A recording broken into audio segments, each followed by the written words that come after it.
welcome Hello. to Little Podcast That Could. It's good to have you here, Beth. How are you? Very nice. Nice to see you, Todd. Hi, Biff. Good to see you. So, Hi. do most people Hello. call you Biff, or a better question is like, who calls you Beth? Who calls me Beth? My sister calls me Beth. My sisters call me Beth, and my birth mom calls me Beth. And my mom calls me Beth. My friend Carrie calls me Beth. I don't know. It's like, Lots of people. yeah, Yeah, Here and there. yeah.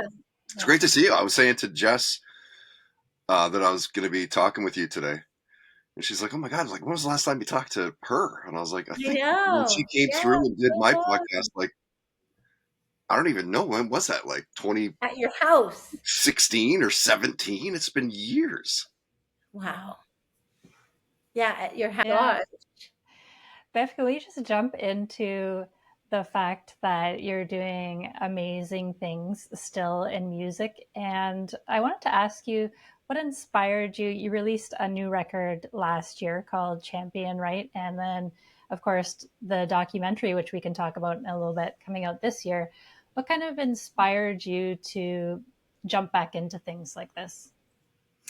Well, I don't know. We've always been touring. We tour every summer. We do the festivals across Canada. And yeah, we kind of never really took any breaks. We didn't release any music because there just was no motivation to. Um, we kind of were working on Champion for a number of different years. And then the pandemic hit. We didn't release it. There was a couple other album projects that we had and then didn't release. We have so much unreleased music. Hmm. And again, with streaming services being what they are, it's just really not that motivating half the time Mm, to put stuff out. right. So when Champion finally did come out, it was very exciting for us to release it. And it's just been so joyful how it was received. And again, we do tour every summer. I love doing the festival tours because I get to see all my friends. Mm. Basically, we tour at the same, on the same bills a lot of the time, so we see a lot of the same bands, Yeah, yeah. and You're like, and we're man, all you paid for this? I want to see this festival. Like, this is so yeah, cool. it's like we're friends with all the same guys because we tour every summer, and so that's fun. And with the documentary, I mean, the memoir that I put out in 2016 has been kind of slated. They want to make a feature film based on the book Ibifficus, and so they were Mhm. working with this production team on the film. And my manager of 33 years, Peter, was kind of always being hit up by these documentary filmmakers, and he's always said no. And so he was bemoaning this to the production team for the Ibifficus film, and they said, "Why aren't you just using our company? We have the number one documentary film in the world called Bisping, and why don't you work with us?" And so they kind of just worked out a deal where he started working with Scorgi out of Alberta. They did have, of course, Bisping, and they had the Dolph Lundgren and the Jordan Tutu documentaries, as well as had worked on Danny Trejo, among others. And we started filming about 3.5 years ago with them. And Pollyanna Hardwick Brown is my guardian angel, the director. And so it just kind of came together. We went to France and Mexico, and they followed us to all those places and on tour. And then, yeah, it finally came out this year. Well, that's exciting. It sounds like some exciting locations to shoot at as well. Hmm. Sounds like a Yeah, rough gig if you can get it, you Yeah. know. yeah, it was really, really amazing. Biff, what is your first musical memory? Like you were born in India. Yeah. Like when did you move to Kentucky? Like where is the first place you can think back and like think about music and how it affected you? Well, I would say probably the Paw. My family moved to the Paw, Manitoba first. And I can remember being in the Trappers Festival there and going on stage trying to do the jig contests when I was little.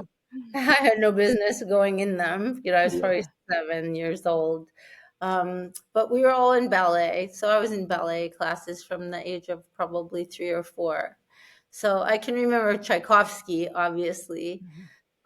And I think I first started doing solo performances to stuff like Nadia's theme and stuff like that. But my parents didn't have a television. Um, so we just listened to classical music. They listened to a lot of big band music and a lot of Ravi Shankar. When did you get bitten by the punk bug?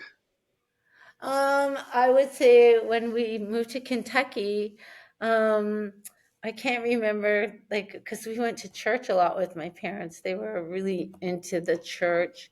And we moved to Canada in 1981 to Dauphin, Manitoba.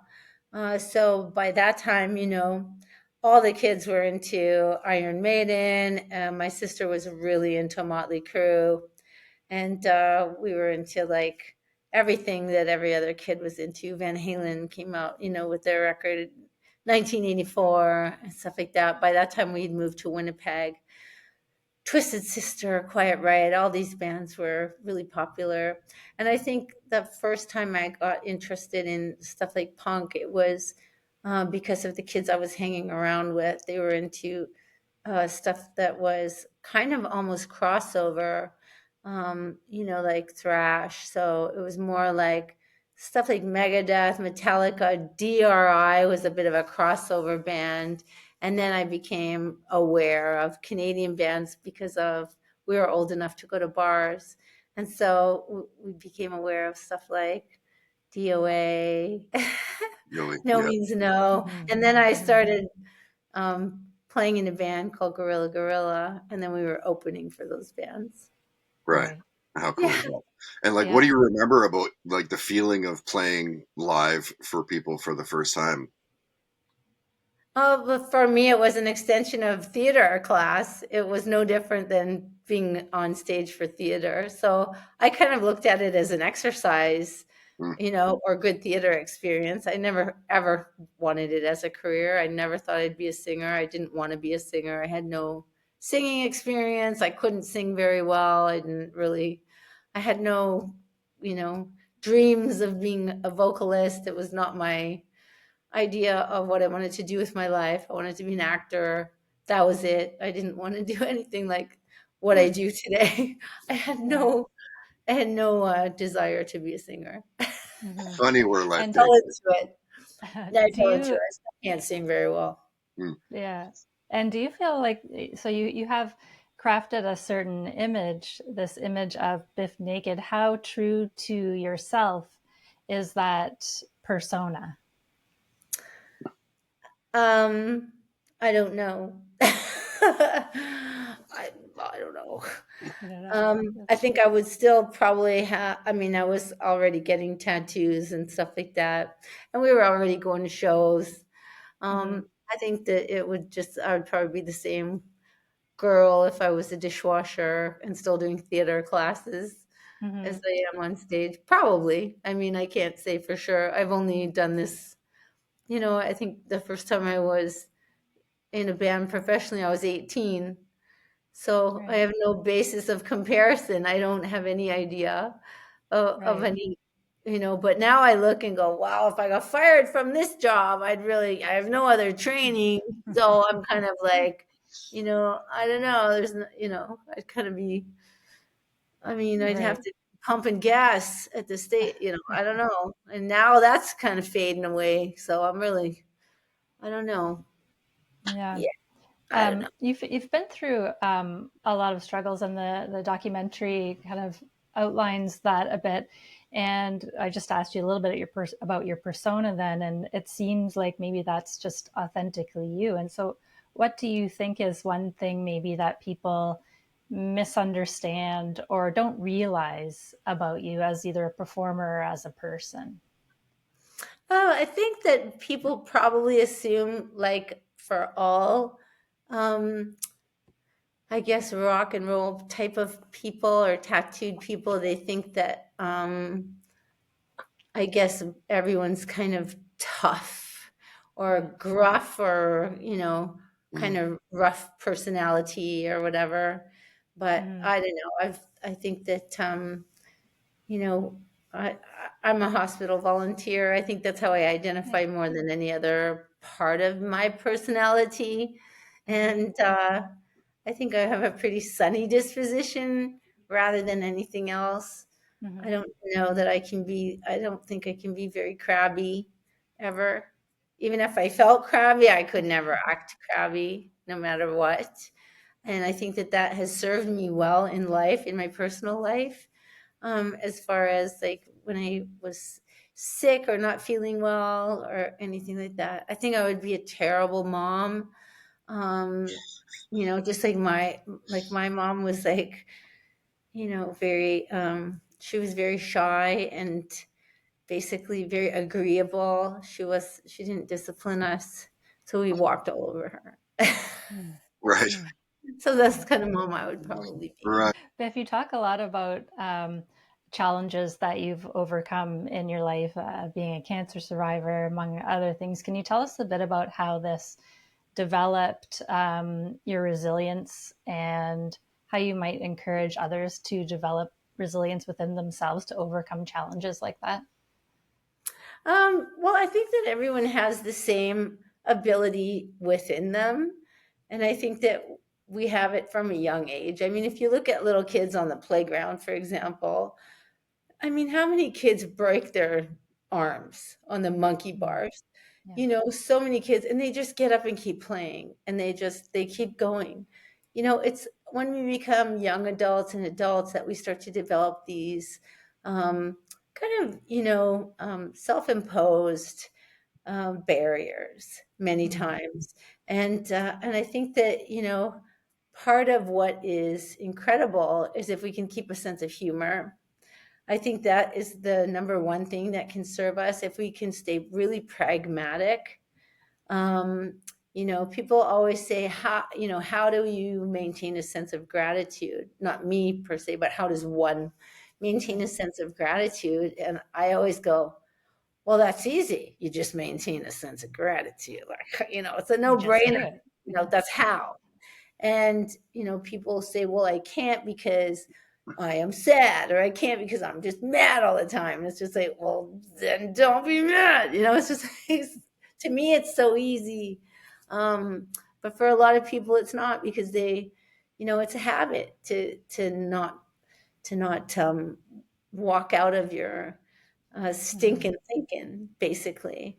And I think that it gets, I don't know, like it seems like for our generation, it was a little bit easier because we Mm. didn't have all these, we didn't have a lot of language um, surrounding our feelings. We really didn't. And we Right. didn't have a lot of options surrounding dealing with our feelings. We just literally had to pull up our socks and wear it like a badge. We literally did. Mm. That's all we knew. And so we had to do what we had to do. And I think there's something to be said for that.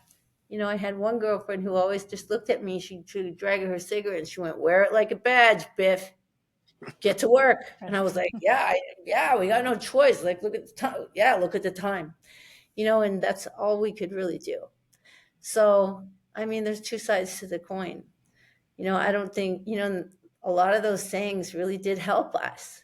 Those sayings Right. like, "What doesn't kill you make you stronger." We were, yeah, that's right. I'm stronger, and that was motivating for us, and we felt motivated, and Yeah. we did feel stronger, and we felt proud of ourselves. Yeah. Yeah, totally. We're talking a little bit about the difference between our generation and today's generation.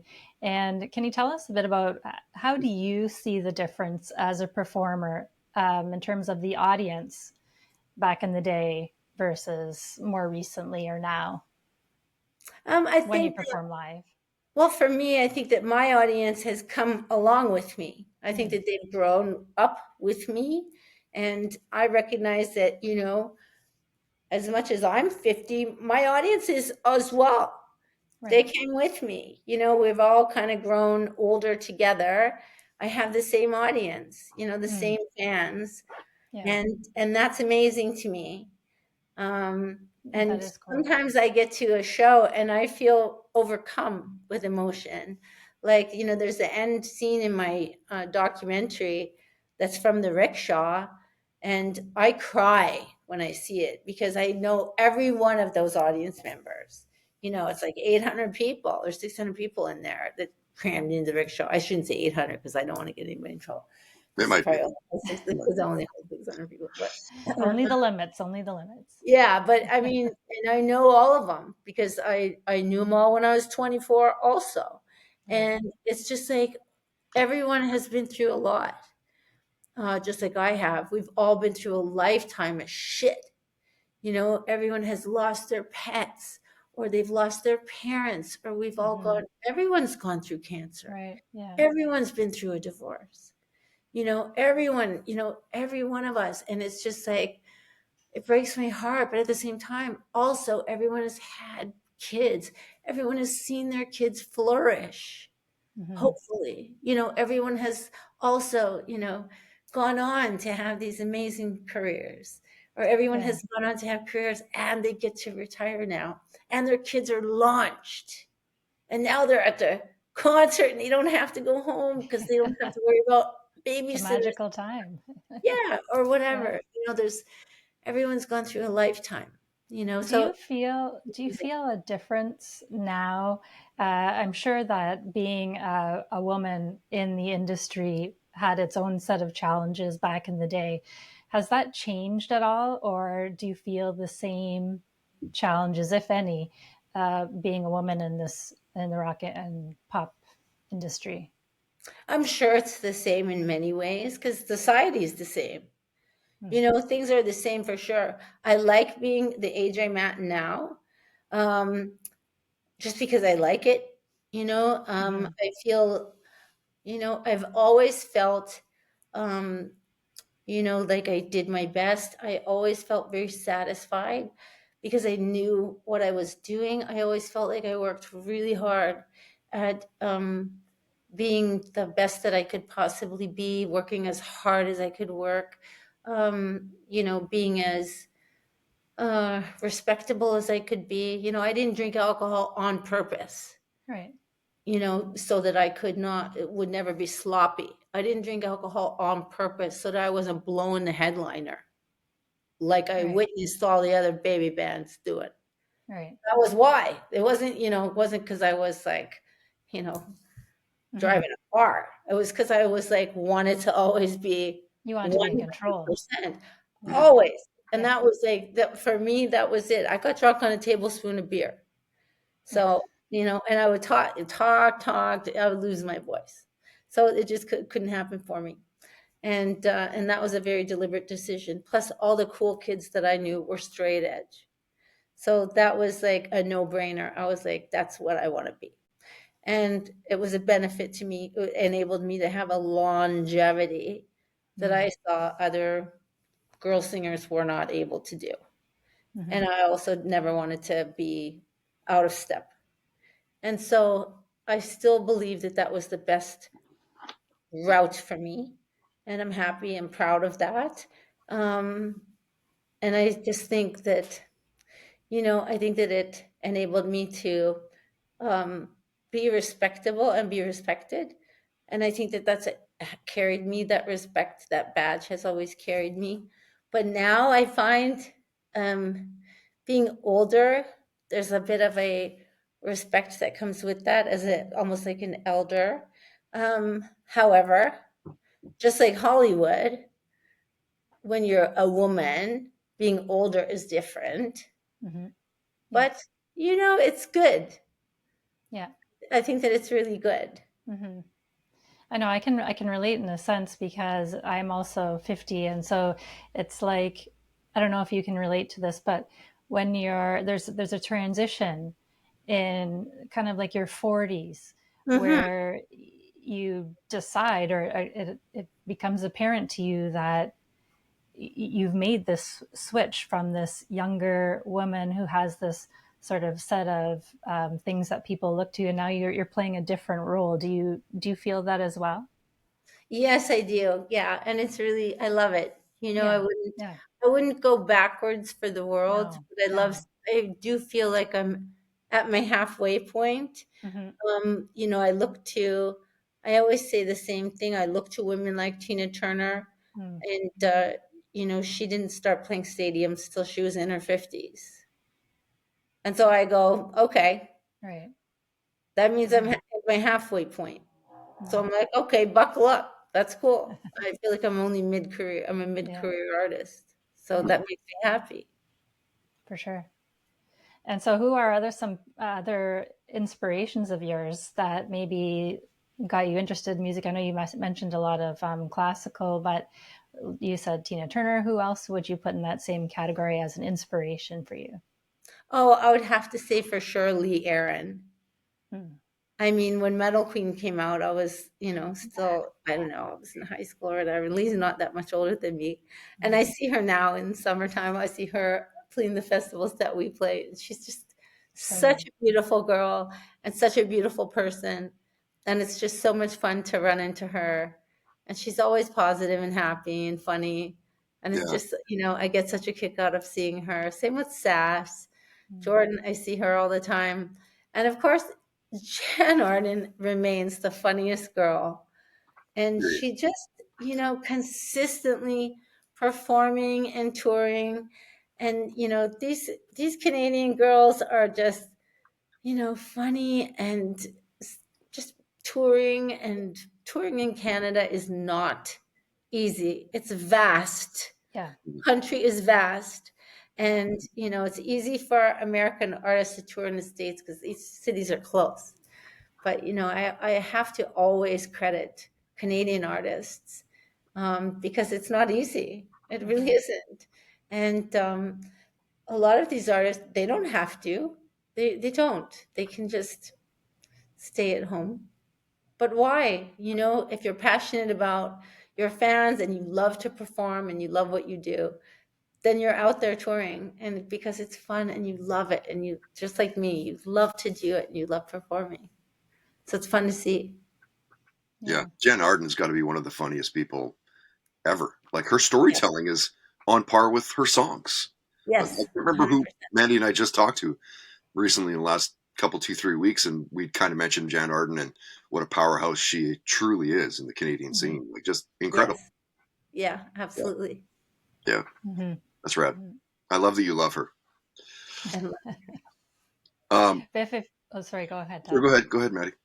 Oh, I was just going to say, so aside from the women that you just mentioned, then we have a new favorite question that we like to ask our guests, and it's if you could create a super group with Yes. yourself, Todd likes this one, with yourself included, who would be the other members of the band? oh wow, gosh, I don't even know. I could create a super group. Well, hmm, man, that is a big question. Well, I That's would why I love say, it. yeah, it's huge. It's like a big question. Tom Wilson, Junkhouse. yeah, and I'd say Serena Ryder, Yeah. and of course Jan, and who else would be in it? Oh gosh, oh let me think now. Listen, who else would be in it? Oh wow, I can just think of vocalists. Um, yeah, Serena Ryder, Tom Wilson. Who else would be in it? Well, I don't know. Well, I'm gonna say Chad. Chad Kruger. Yes, Yeah. I personally love his voice. Yeah. Same. I Mm-hmm. do. I love his voice. I think he has an amazing voice.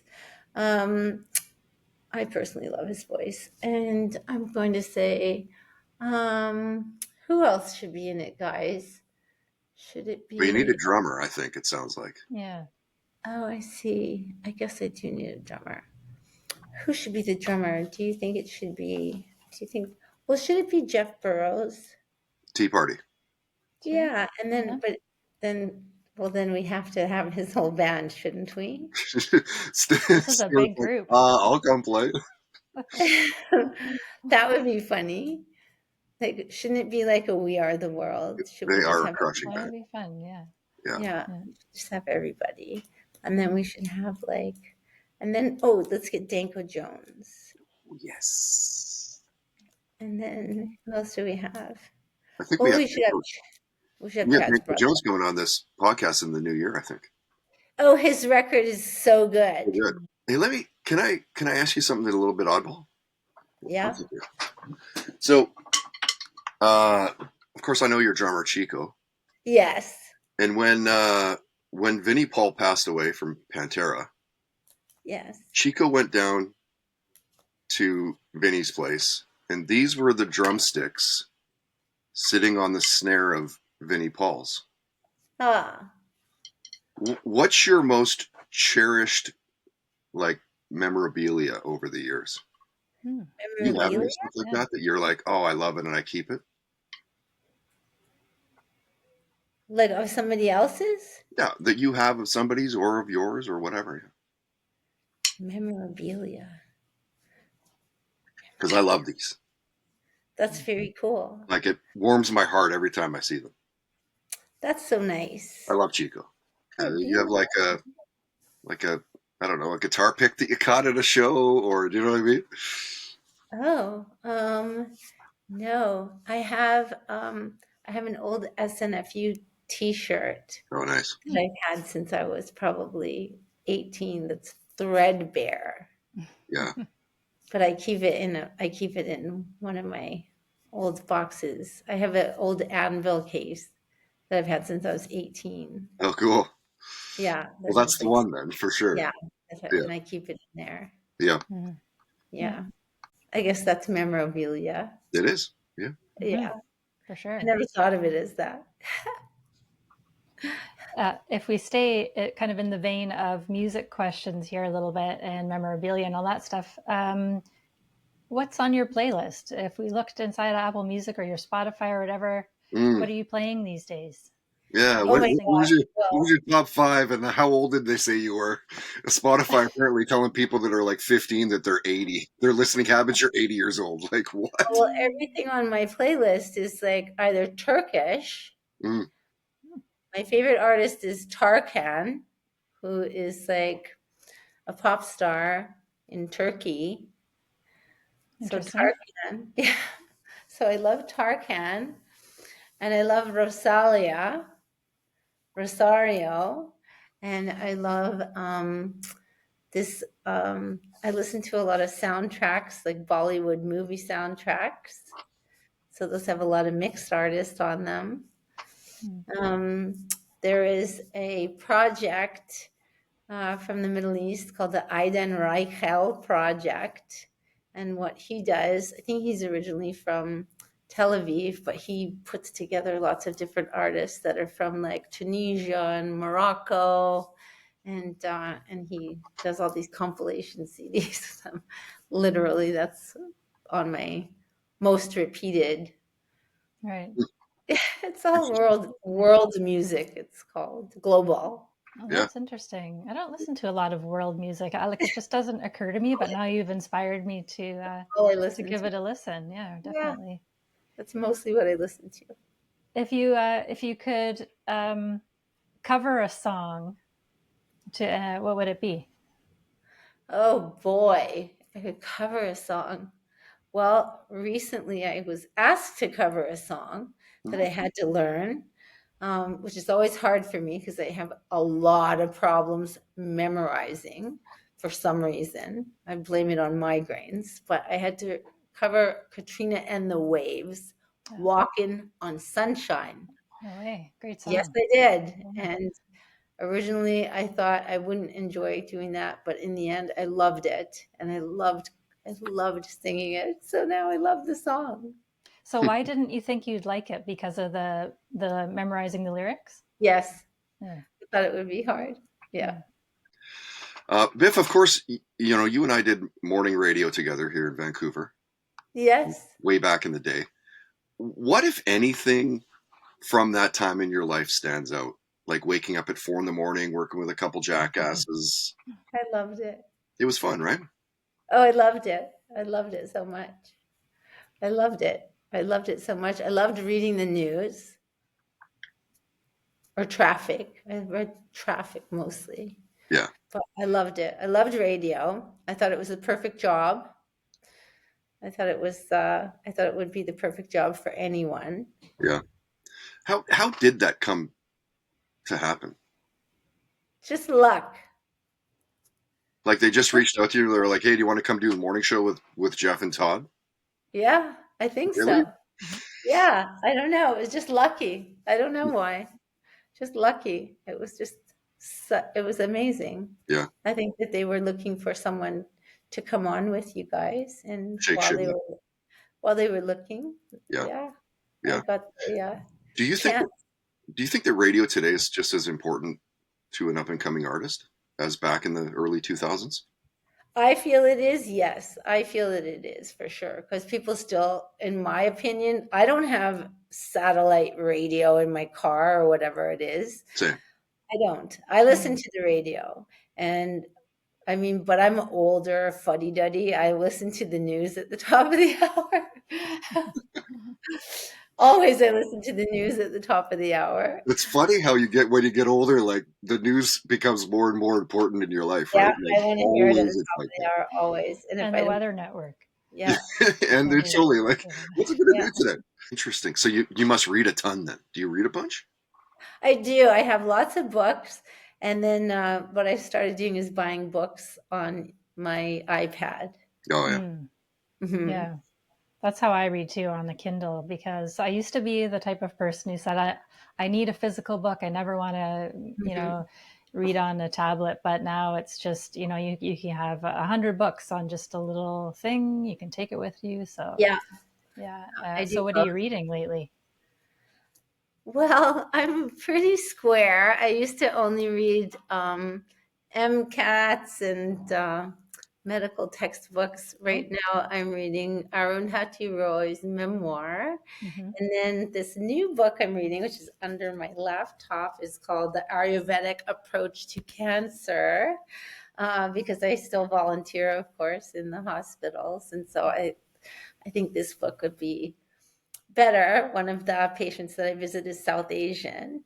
And so I wanted to read up on this book, and then I can take that book with me when I go visit her Hmm. and share a couple passages from this book. Well, and And just your story is, as well is super inspiring for people that have cancer. Like I remember working at CFOX and that you were still, was it The Promise? I think you were working on, and like yeah, going through chemotherapy for breast cancer and fucking pounding out an album. We were all like in awe that that was happening. that was hard. No doubt.